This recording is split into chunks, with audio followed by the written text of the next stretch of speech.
Okay, so we are recording. With that, let me hand things over to that Heliostat group. Awesome, thank you. Good afternoon, everybody, and welcome to the presentation of our design, that Heliostat. Our group is made up of James Beard, Jana Iklas, Mu He, Matthew Giles, Jonathan Mitzenmacher, and Zihong Ye.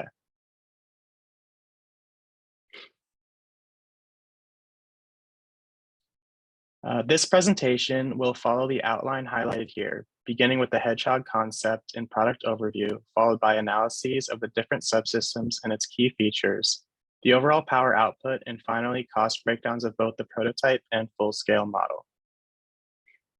Our team decided we could make money from our design by increasing its efficiency for the price.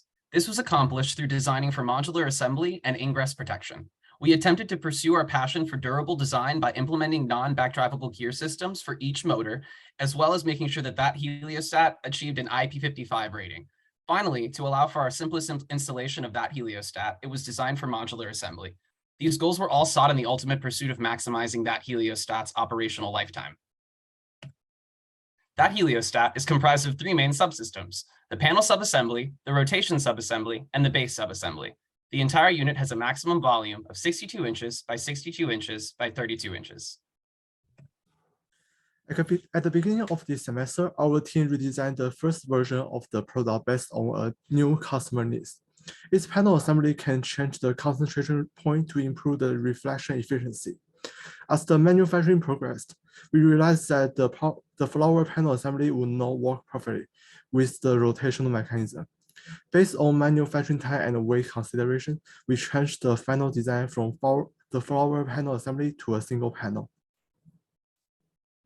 The panel assembly we designed is based on a single reflective panel. It consists of a 24-inch 18-gauge square sheet metal with Mylar. The Mylar film is glued on the sheet metal by using epoxy resin so that the soft Mylar film can be supported to point in a specific direction as required. There are 4 drilled holes in the middle of panel assembly, which are fixed with the upper stand of the rotational mechanism by bolts and nuts.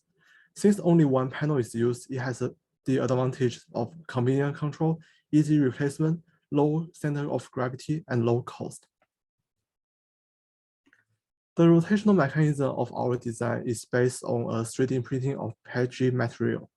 It used two 38mm NEMA 17 stepper motors with worm gear structure to drive horizontal and vertical rotational independently. Due to the use of the worm gear structure, this rotational mechanism has a gear ratio of 100, which allows the rotational accuracy of the design to reach 0.018 degrees in both directions.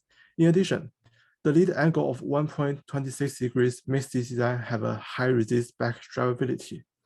The vertical rotational system of this design is located above the horizontal rotational system, which allows the panel assembly to have 73-degree vertical rotation and 230-degree horizontal rotation to meet the customer needs.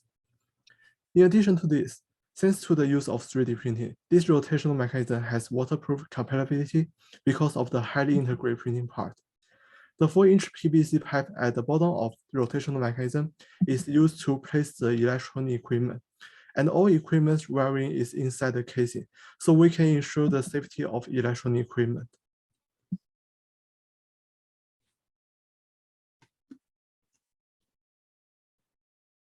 About that, technical difficulties. I'm not sure why this is stopping.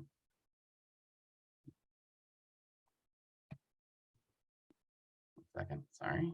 Computer's frozen for some reason. I'm not sure why.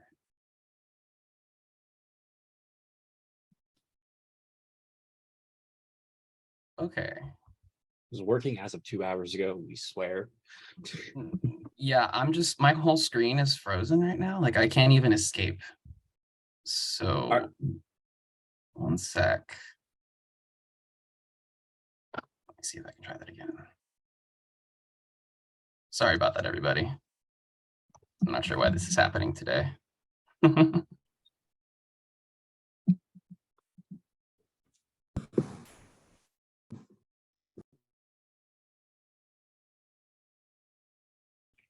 Yeah, maybe if somebody else can just open up the PowerPoint instead and try to share. I think my Wi-Fi is just really bad for some reason, and that's why I'm just loading really slowly today. Sorry about that, everybody. We just ran it about an hour ago and it was fine.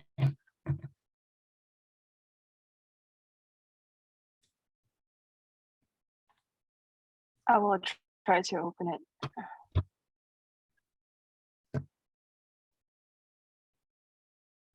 See if I can stop some things.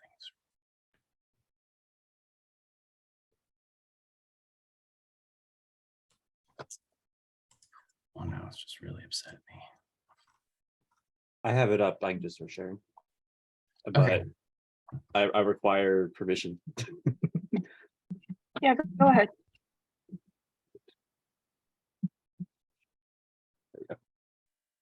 Can everyone see? Yep, we see it now. So we just finished this slide, I believe. Yeah. Can you guys still hear me? Yes. Yeah. Okay, I right now. So at least you can hear me. Maybe. Spoke too soon.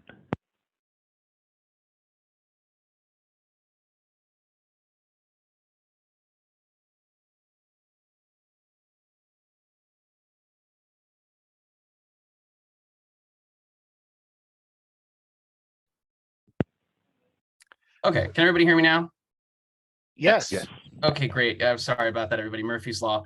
Anyway, goal of the IP55 test is to demonstrate the heliostat's resistance to the environmental conditions in Gainesville, Florida. So we wanted to start with the water test. To accomplish this, we put the internal spaces of our prototype where the electronics are going to be placed, and we installed 3M wetness indicator tape. The heliostat prototype was then sprayed using a high pressure power wand at 12.5 liters per minute from 2 meters away. And the tester, who was not a member of our team, intentionally blasted any weak-looking heliostat elements and purposely tried to damage them as part of the test.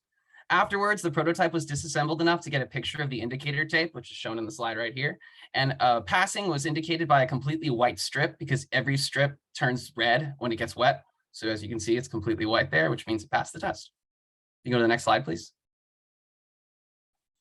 So for the particle test, it's kind of a similar situation, except with debris. So in this case, we got a piece of gauze and wiped the same surfaces that the tape was placed over. And then we did that over 20 linear centimeters and weighted it on a high precision scale. So that was the first piece of gauze. Then we took the prototype and took it outside, put it in a transparent plastic bag and sprayed it through one hole in the bag with 22 ounces of baby powder. Afterwards, another piece was wiped in the same place that we wiped the first one after disassembling the heliostat, and that piece of gauze was weighed in the same scale, as you can see on the right. The mass difference was supposed to be no more than 10% for a successful pass, and we managed to achieve that, so we got the IP55 rating. Thank you. Next slide.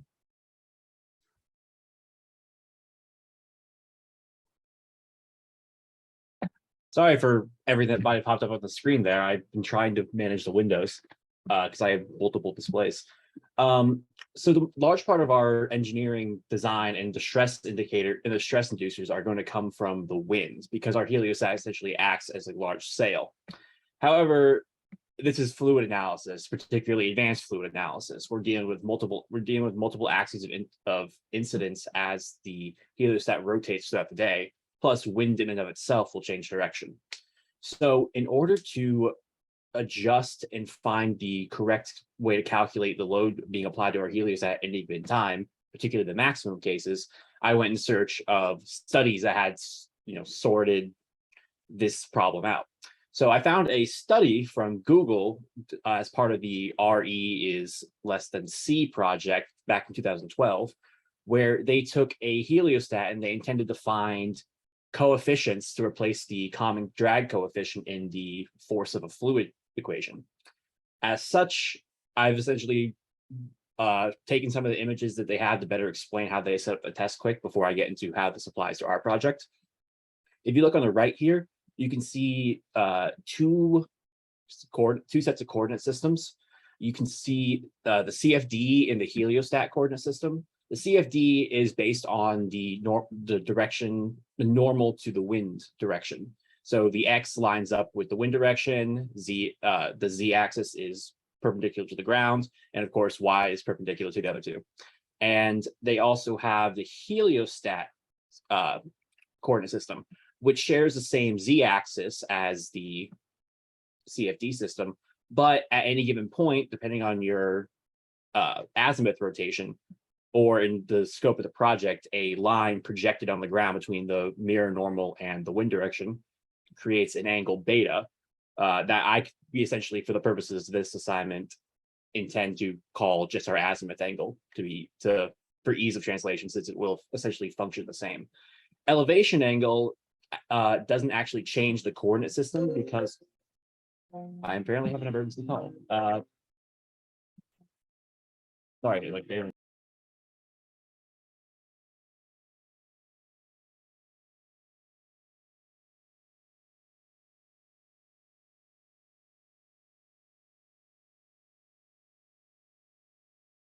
Thank you for your patience. Sorry, today's just not our day.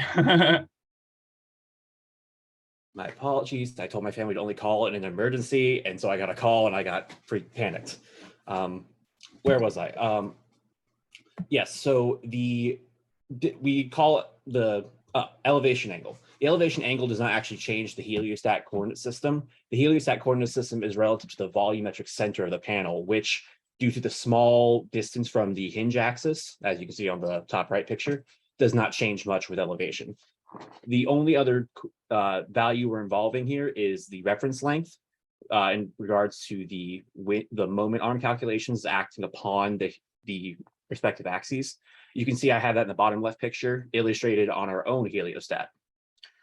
So the interesting part about this study was that the coefficients you'll find for the moment arms are not based on the same angle configurations as those for the force coefficients. I was trying to suss out why this was happening, because normally it would make sense that you would just take the maximum force and apply it along the moment arm to get the maximum moment. However, their study had some issues with the moment about the z-axis, where all the values were a factor of 10 lower than expected. So I corrected them for my calculations as such. And still, I downloaded the CSVs of their data and went through and found out that the maximum value still remained unchanged. The maximum value in force, in at least the plane horizontal to the ground, acts in both X and Y. Normally, we would only care about the X direction. However, as you can see by beta equaling 225 or negative 135 degrees, we have to do a coordinate transform in order to get to the heliostat's coordinate system, which is what we're concerned with, because that's how it would directly affect our designs. I do these calculations off screen and in an Excel sheet. So overall, the bulk of all of our numbers comes from these calculations. I'm basing the wind speed off of the peak around like the peak gusts that we can experience here in Gainesville, since it's our testing environment.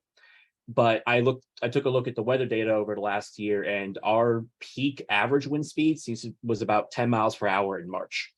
So I've set that as almost our regular day-to-day operations, but we can experience gusts up to 30 miles an hour before we have to possibly go into an emergency configuration, such as hurricane winds. And so as you can see, we get the values of 11.93 for the wind gusts. We get a value of negative 9 Newton centimeters for the moment about the elevation axis or the hinge axis as shown. And we get about 100 Newton centimeters, or sorry, 10 Newton centimeters for the azimuth, for the moment about the azimuth axis. Oh, another thing, the rho in this value is different because it's based on the density of air. The density of air is something like 1.2754 kilograms per meter squared per cubic meter. But due to Florida being a very humid state, the humidity actually dilutes the density of the air somewhat. So we are only working at about 95% density, which brings up a possible contention point for the installation of the heliostat, because a 5% reduction in load, it may be insignificant on a single scale, but on a mass production scale could save a lot of money in materials if you found a way to more efficiently decrease the design or thickness of a part. So moving on to those parts, we have the critical system, the elevation rod, which our elevation, of course, rotates about. It's a aluminum rod, about 55 millimeter aluminum rod. It can act as a bolt and double shear on the two surfaces you can see highlighted on the picture on the left. So you take the smallest cross section, which has a radius of 2.5 millimeters, and applying the wind gusts, which again is so to speak, outlier. It's something like, oh, if it's a stormy day, in which case you're not going to get as much heliostat activity in general. We do end up with a lower factor of safety than 1. But under average winds, like I said, at 10 miles an hour, it increases, of course, and by a factor of 9, and we get a factor of safety of 7.18. The reason it increased by a factor of 9, of course, is because 10 is a third of 30, and the velocity affects the force by a square. We then move on to the azimuth rod. I put the wrong picture in here. If you look very closely at if you looked very closely through the gear, you would see a rod surrounded with 4 bolts placed equidistantly away from it. These 4 bolts essentially act as supports to the azimuth rod and cut the experienced single shear into fifths, giving us a factor of safety under gusts of 1.992 and a factor of safety under average winds of 17.96.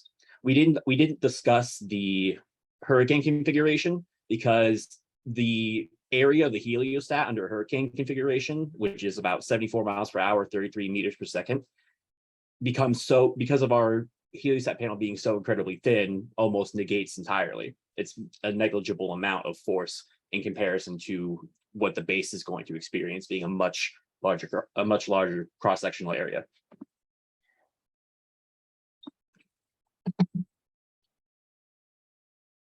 Okay, now let's talk about the drivetrain and the electronics. As mentioned earlier, our heliostat has 2 axes of rotation. Next slide, please. Each driven by a NEMA 17 stepper and a worm gear system. The steppers were chosen for their high torque and accuracy compared to servo motors, which we initially wanted to go with. The worm gears were mainly chosen to prevent back drivability. They have a lead angle of 1.6 degrees and a ratio of 100, making the stepper resolution smaller. There's a limit switch at each gear. We were initially concerned with wires getting caught in the gear teeth. That's why we placed our hole in the center of the worm gear and routed the wires underneath the gears. And as we already mentioned, all these enclosures successfully passed the IP55 test. Next slide, please. The PVC pipe underneath the motor housing contains a single perf board to which all the electronic components were soldered. The motors are connected to the A4988 drivers powered with a 12-volt AC to DC converter. At the center of the board, there's an ESP32 microcontroller allowing the heliostat to communicate wirelessly with the computer. The microcontroller is powered by a 12-volt to 5-volt converter, and there's a single hole in the wall of the PVC pipe. This hole is for the power cord to connect the AC to DC converter with the power outlet. Next slide, please. Since the gear ratio is 100, the resolution for each step was brought down from 1.8 degrees to 0.018 degrees, which is 17 times smaller than the customer need. Despite the small resolution, if there is an emergency like a storm or a hurricane coming, the mirror is able to go to a fully horizontal position in like less than a minute.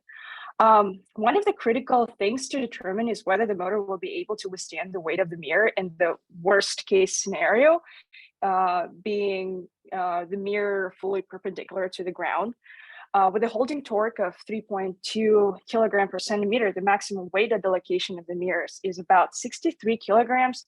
The actual weight of the panel subassembly is actually 1.1 kilograms. So, and first of all, it's like 60 times more than what we actually need. And in reality, the worst case scenario is actually a better worst case scenario than what is shown in this picture, because our panel subassembly can only go 73 degrees in the elevation angle, not fully 90.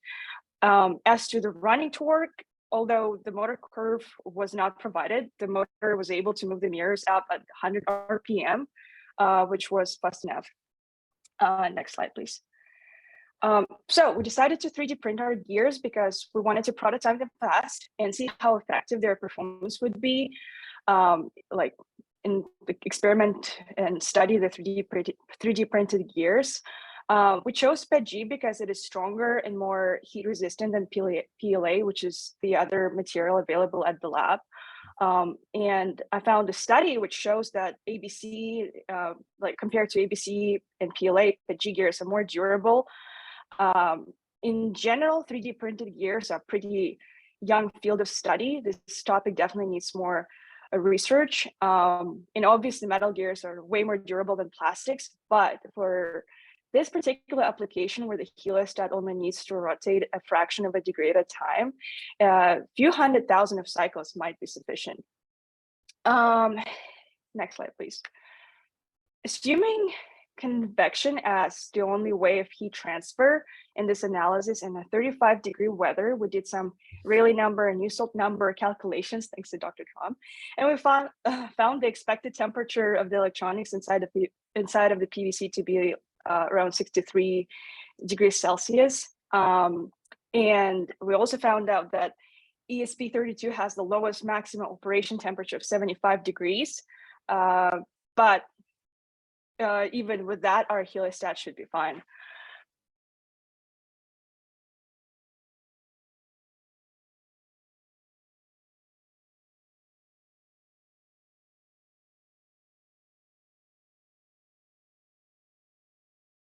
Okay, so the base subassembly of our design is comprised of a 3D printed base and inexpensive cast iron pipe. Sandbags are placed on top of the base after installation for added stability of the unit. The cast iron pipe can be installed to lower the center of gravity of the heliostat modular, which can prevent the heliostat modular from falling down when it is blown by the wind. Next slide.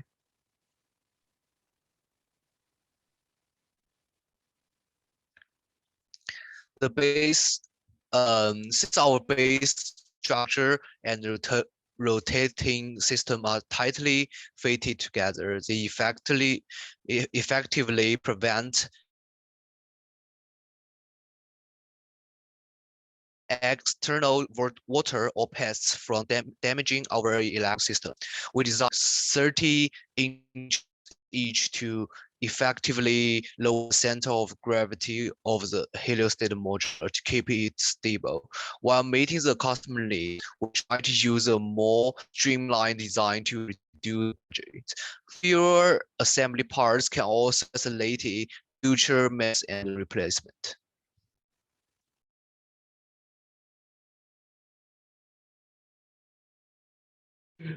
To move on to the other subsystem I was talking about that would be experiencing the majority of the wind load, we talk about the base.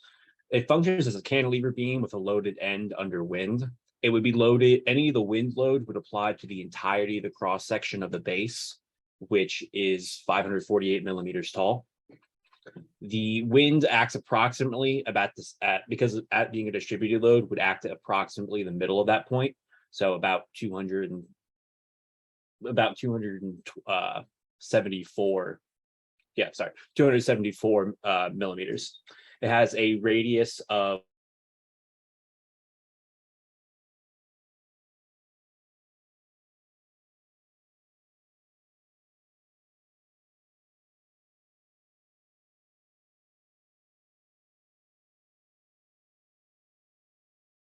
has a yield strength over double that, giving us a FOS under the gust conditions, let alone the regular operating conditions, of 2.436. The point chosen is specifically because, as you can see, the highlighted area is where a diameter change occurs. This is because anything above that line highlighted is all one component that gets inserted into the base component that Mu was just talking about. So I chose that to be our critical point where the load would cause the base to fail. Overall, that heliostat is an optimal design because it's inexpensive and compact, allowing for high versatility in terms of heliostat placement. Additionally, it resists backdrivability and seals out water and pests, thereby reducing the need for maintenance and extending the product's operational lifetime. Next slide. In order to test the total power output from the mirror, a sensor was placed at distances of both 5 feet and 20 feet and was then measured. The total power output of the mirror was 646.9 watts and 360.5 watts from these distances, respectively. The cost breakdown of that heliostat shows a distribution of associated costs for the prototype. The total accrued cost of the prototype is $398.05. Similarly, the cost breakdown of the full-scale model is shown here. The key difference between this and the prototype is the transition from 3D printed parts to injection molding, given that it is significantly cheaper and simpler for mass production. The cost of the full-scale model totals to $157.58, which is slightly above the customer's asking price of $110. However, research into exchanging custom parts for similar off-the-shelf parts is a focus in our future agenda, with the primary goal of reducing the overall cost. So that heliostat is actually an excellent choice for prototyping for future Mech 3 classes because it's simple, inexpensive, and durable. These attributes alone allow that future Mech students to have room for creative ideation while still working with a satisfactory design. In conclusion, that heliostat has a maximum volume of 62 inches by 62 inches by 32 inches. It has the 1 meter squared reflecting area, a 73-degree vertical circular rotation, 230 degrees of azimuthal rotation, and a full production cost of $157, roughly $160. Are there any questions?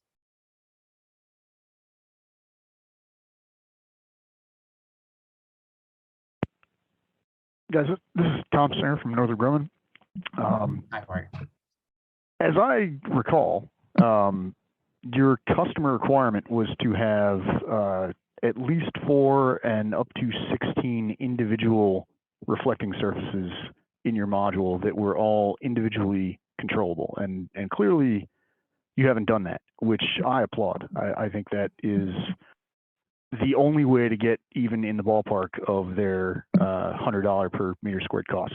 However, that said, that was a requirement that they wrote down. So have you done anything to coordinate whether this approach is acceptable to the customer? So earlier on in our presentation, and I'm not sure if that was clear, we initially did have a and they'll go ahead and show you right now. Our initial prototype did actually include 4 mirrors, but due to weight restraints and also manufacturing and shipping times, we ended up going with a simpler model. So thank you for acknowledging that our going a different way, but it was sort of that we had to, but we wanted to make it work with the best of what we had. So initially we had 4 mirrors because we wanted to reduce the drag. And so we had the triangular design. But like I said, there were some weight issues and also shipping times be too long to put that whole thing together. So we had to simplify. So you went to the 1 mirror in your production cost. Are you anticipating that still being a 1 mirror system? Yes.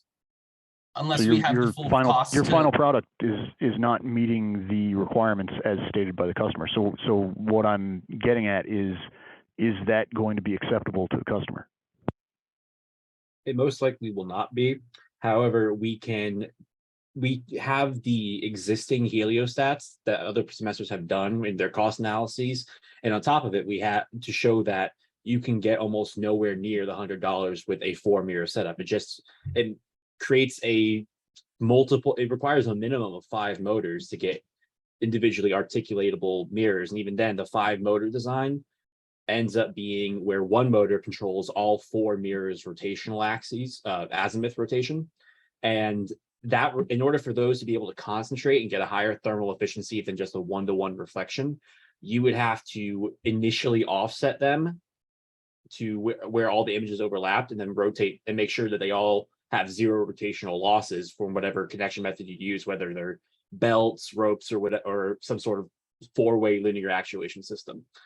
The closest that we got to, which is why we went from a similar design to that, to our initial design, was because the initial design you see on the left here only uses 3 motors total. It uses the 2 motors we have in the design on the right, and then these 4 mirrors on the top are all controlled by a linear actuating, a linearly actuating screw lift rising that middle channel to bring the tips of all 4 of those triangular mirrors up to the top and then down, up to the top or down as needed, depending on how far away the tower is. This lets the 4 reflections overlap while they are triangular, so they will not be perfect overlap. The majority of the quarter square meter areas will overlap, probably something more like 0.2 square meters. All right, so I don't want to talk too much about that design because that's not what you're presenting as your final design. So we can present that we can present the fact that we have searched the common ways to implement a 4 mirror design, and now even this way, which is probably the minimum motor configuration, and still prove that it does not meet it cannot approach customer needs, whether by weight, factors, safety, or cost. So the 1 mirror system is going to have to, the customer will have to acknowledge that the 1 mirror system is the closest to what they want to get the most of their needs met.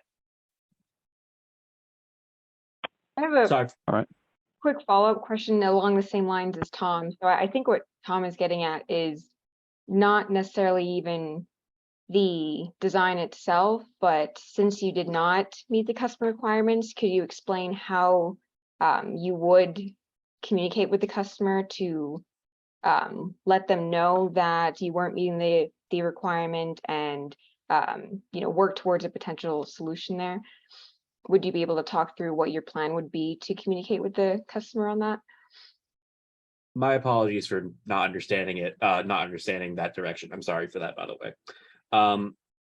The similar along to the lines of what I was talking about, however, we can show that all designs that would meet their needs have been explored, that would meet this specific need have been explored and have been found wanting in terms of the actual functional needs, such as the solar concentration value, what the purpose of the heliostat is, its cost, its cost being the predominant cause of why you want to minimize mirrors to 1, and in general weight to increase your chances of having a factor of safety, because you can design mirror configurations with stronger motors if you now have the wiggle room and cost.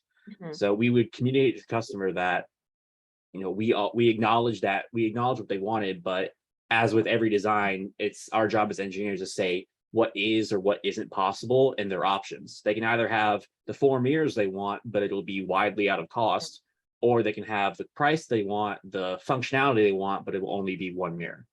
Okay, great. Yeah, I think your answer is a really good way of how we would approach that in industry with customers. Basically lay out what you've done to try to get to their requirements, but also list out the risks and then ultimately let them decide, because maybe the 4 mirror requirement is more important to them than the weight, and they would be willing to adjust one of their requirements. So that's a good answer.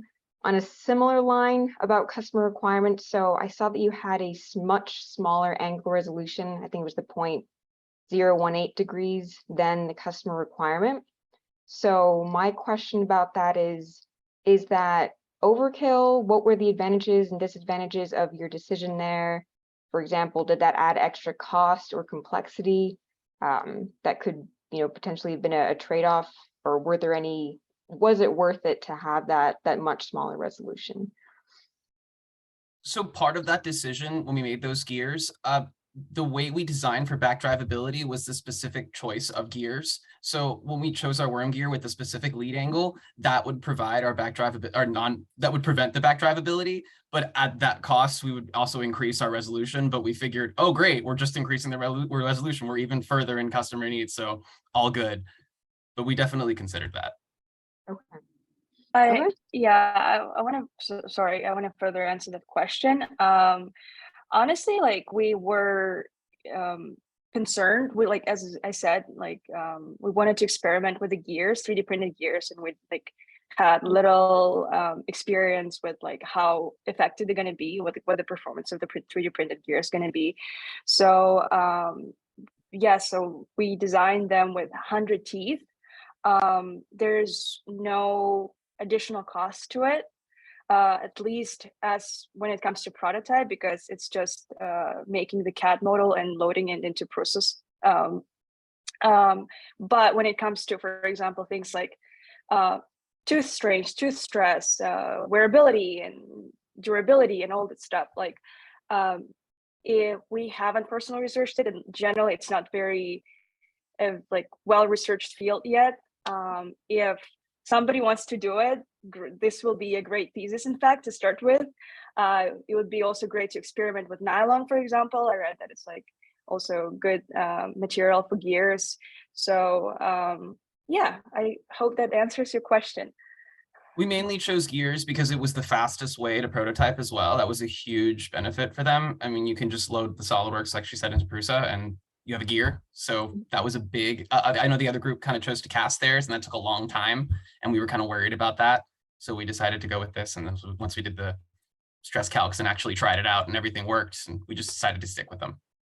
The interesting part about the gears is because we designed the print at 20% fill, which means that you're seeing one solid object, but internally there is essentially a massive system of trusses.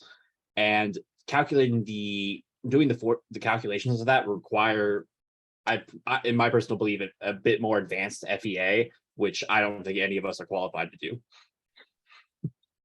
Okay, thank you. You're welcome.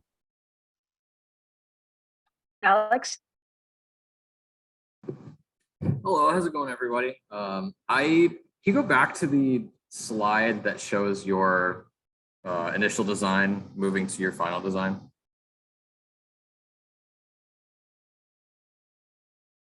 Yeah, so I'm a bit, I don't want to say necessarily disappointed, but I'm a bit confused as this initial design definitely had a lot of merit to it, and I think it would have been really interesting to manufacture. And from what I understand, this was the design that was worked on throughout a majority of the semester, from what I observed. And it wasn't until very close to the testing date that the final design was adapted. And so from at least my perspective, and I don't know if this is the scope of this presentation, but I think that this initial design should have been the main focus of this presentation, because it is what you put a significant amount of theoretical work and design into. And then the final design came from a later sudden shift come crunch time. But that was my 2 cents on that. Thank you. I definitely agree with that. We spent I believe the first week or 2 of the semester on a design that was on a design for Mech 2. Then Zihong convinced me to have us unite and convince the team of this new flower design, because we realized that the other team had a very, had a more advanced version of our Mech 2 design. So we thought we had to go one step ahead.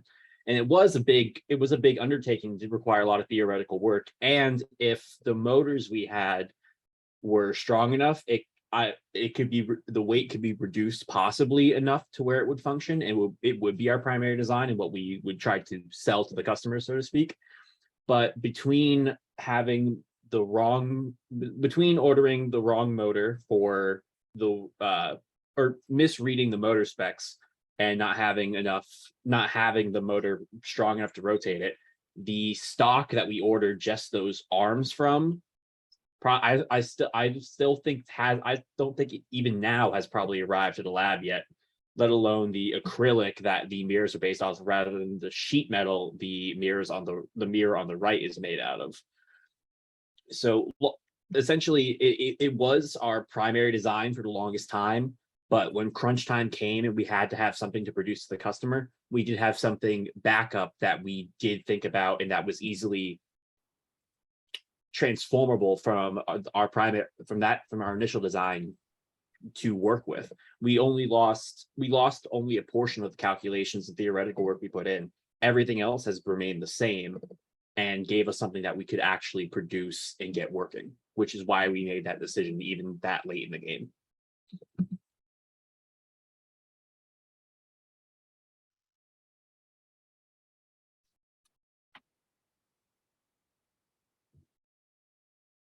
Hey guys, Yeah, I'm sorry, go ahead.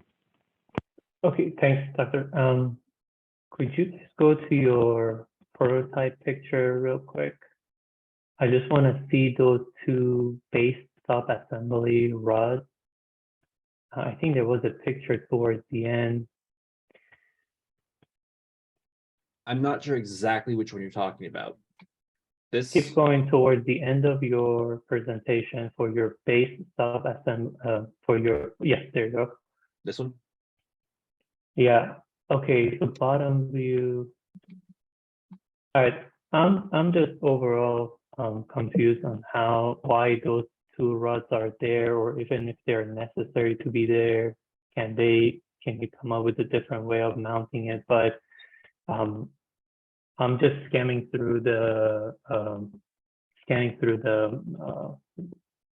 requirements here, and I don't see anything. So I think you have another picture that kind of shows that it just feels a little insecure, right? To have a base with your solar panel on two circular rods. Did you guys consider anything other than this? So, oh, sir, go ahead. Yeah, so initially from the Mech 2 design, we thought we would use concrete to just like pour concrete and secure the heliostat this way and on the ground. But apparently for the outdoor testing, the heliostat would be just placed on like flat concrete or just in the grass. And we didn't want it to tip over. So we came up with this idea of putting rods in there and placing sandbags on top of them. So that, if you want like multiple heliostats, like a network of heliostats connected together, you can like put another heliostat on one of these rods and like make like a net sort of, and place sandbags in between them instead of digging and pouring concrete, for example. And this also kind of allows for us to have multiple mirrors. So this is kind of the reason, the part of this was the reason why we were like, okay, yeah, I think we can get away with the one mirror just for this, because the idea is that since it's cheaper, the customer can buy more of them, or we can make more of them. And since you can just kind of connect them together, it solves the multiple mirror problem. But ideally, if the other one that has multiple mirrors is much more expensive, then it could be cheaper. It would be. Yeah. And it's ultimately the design's much more modular, and doing some rough calculations, we found that you could have a field of, even if this base alone is meter by meter squared, and you separate them out by half a meter on top of that, you can fit about 10,000 units inside a circular field around a tower. And that's it. So what's important for that is them being modular enough to be able to all connect and fit properly. So having a base similar to this design could allow you to implement that a bit en masse. If you have a way of, if these rods can just be connected, they can almost all support each other as well. And by creating a larger net, it creates almost a flat truss structure that would support the weight of the field rather than the weight of one heliostat. That's not how trusses work. Yeah, I didn't know the name for it. Yeah. I was trying to find the English. Can I ask, you measured the watts reflecting off of your mirror at, I think, 5 feet and 20 feet, right? Correct. And at 5 feet, you were getting something like 600 watts. And at 20 feet, you were getting something like 300 watts. We can pull up that slide for you, if whoever's on the. Yeah, please. Yeah. So, number one, what's causing the drop off with that distance? And number two, how far do you intend to be reflecting the sun, and what drop off do you expect to get when that happens?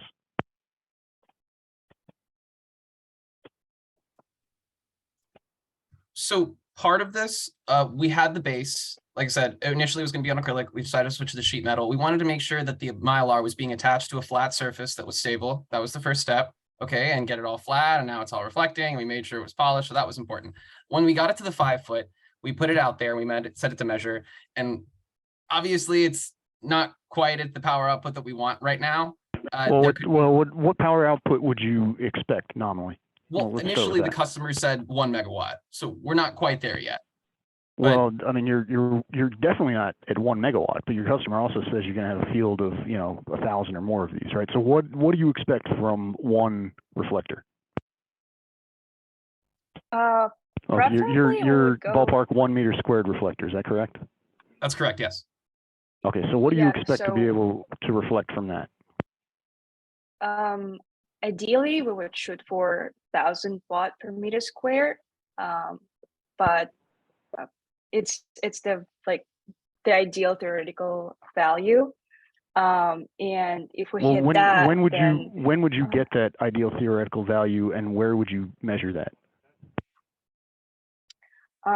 So I assume that one of the issues was that we used Mylar instead of just like polished mirrors, and Mylar was like less glossy, I guess, than just like conventional mirrors. So you think you're losing some of the incident energy?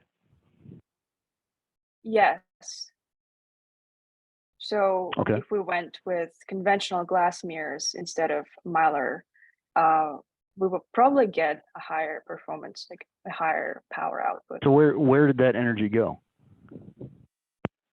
Because you're at 5 feet away, right? Assuming 5 feet is similar to what's actually being reflected, immediately at the mirror, you're losing. You're thinking you're getting 1,000 watts on your 1 meter squared, right? So where did a third of that energy go? So this design, unfortunately, which our initial design actually had a better attempt at fixing this, but this was kind of the caveat, although it's much cheaper now. We don't really have the ability to change the solar concentration at will. So whatever just kind of reflects off the sheet, which is already pretty minimal because it's Mylar and not a mirror, is what we have. Now, the initial design that we showed you, that was our goal initially, was to be able to use a motor to change the angle of the mirrors so they could kind of concentrate to the same place and maybe increase that concentration a little bit. Can I ask a question? What Yes. happens when you change the angle of the mirror to that incident energy? I'm sorry, I don't understand what you're saying. I'm saying. So I think I understand. I think I understand your Change the angle of question. the mirror to- Your question is where the power, where's the power loss? Where does it go, right? I'm saying one of you said you're getting 1,000 watts per meter squared incident, and you're reflecting 650 of that at 5 meters squared. So where'd the other 350 watts go? Oh, well, where we did not project 1,000 watts ourselves. It was the milestone goal per se. So it was Okay. independent of whichever material we wanted to use. It was up to us, and it was just a general goal. It wasn't like our goal per se, like for our team. Okay, so yeah. I'll ask my question again. As you change the angle of the mirror, what happens to the incident energy? It moves from the target point. So since it's all reflecting off that one sheet and the incident receiver is very, very small, we're not obviously catching all of it. And since it's such a big mirror, it's not the same size. Well, you've got a meter squared of reflecting surface, right? Correct. Sorry, But sorry, the it's receiver not- target size is only 10 by 10 centimeters, I believe, is what the customer needs to says. Sorry, I think there's a Well, when you're measuring the power output in watts, right? That's independent of your receiver area, isn't it? Fair.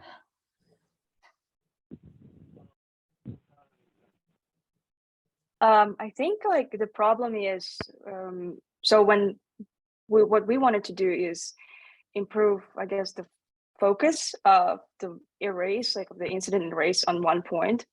And it is a function of the distance from the tower to the heliostat. And the further the tower, or the further the heliostat, there's dispersion, there's the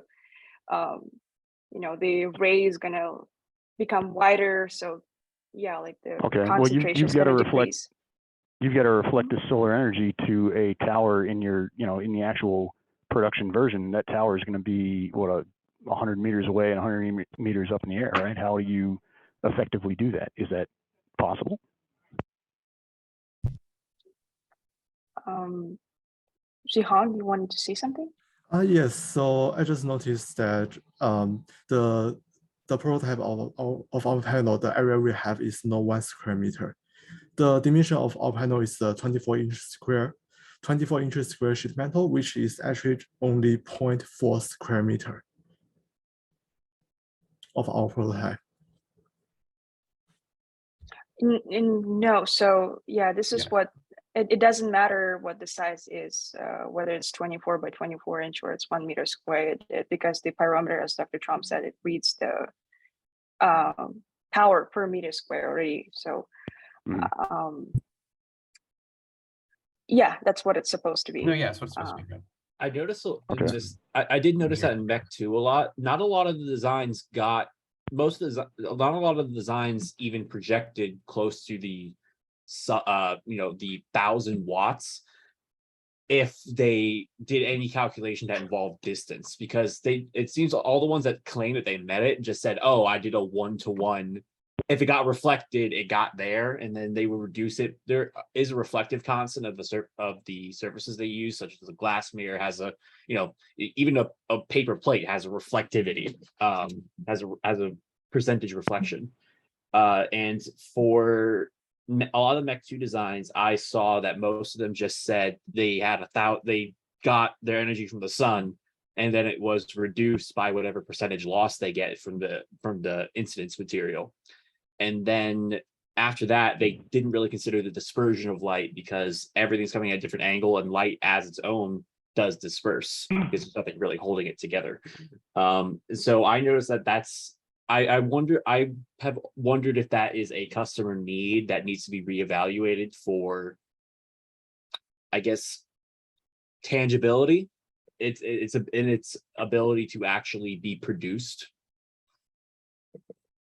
Yeah, I think, and I've sent in previous semesters kind of a significant write-up of what I think the challenges related to this specific issue are, and I can dig that up and I can attach that to the stuff that I send for this one.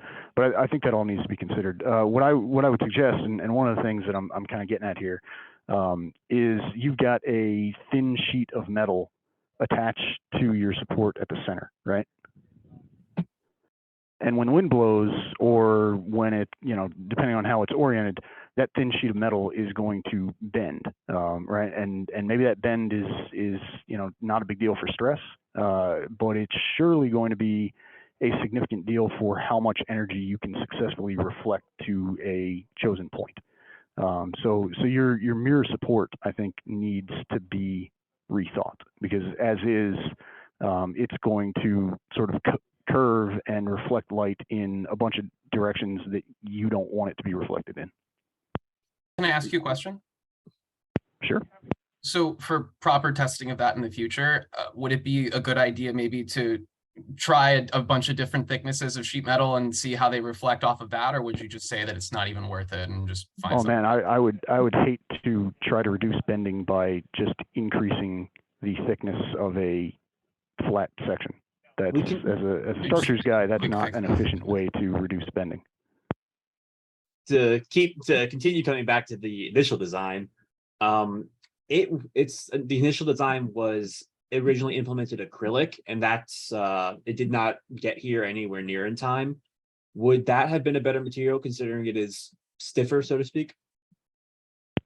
The material is not stiffer. The section might be stiffer, but the material is not stiffer. Yeah, sure. My bad.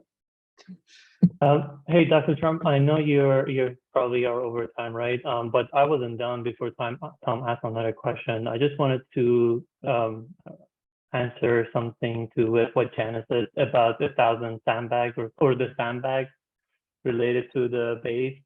As a customer, I don't know if they would know that they need to purchase thousands of sandbags to put it there. Just something to think about, that whole base situation there. I know sometimes you may want to spend a little bit, just this much more, to get something secure and not deal with miscellaneous items there. One last thing I had was, I see a lot of requirements there in your from the customer, but it seems like we pay attention to some of the key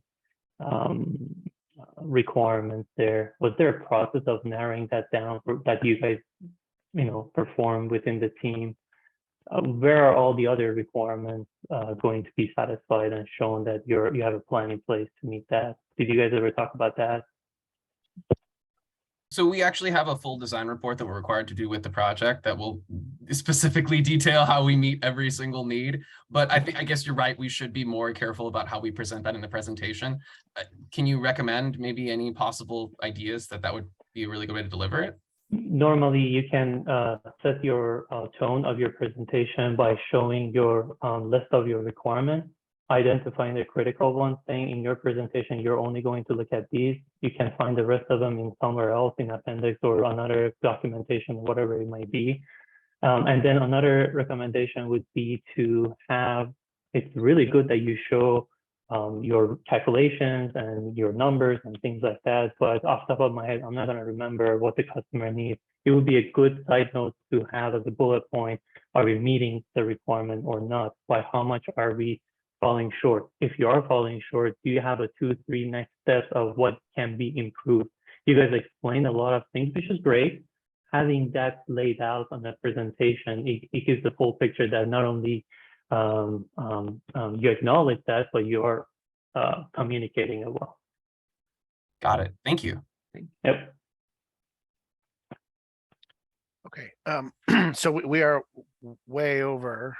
So we got to wrap it up there. But for the benefit of the recording, Sean from Cummins dropped a comment into chat. So let me just read it so that the recording people can hear it. So she says, overall, I recommend the group designs the presentation more from a quote customer lens unquote. As you can see, most of the questions have been around the requirements, info the customer needs for install and operation, etc. Think quote, if you were the customer, what would you need to know, unquote. So with that, let me stop recording.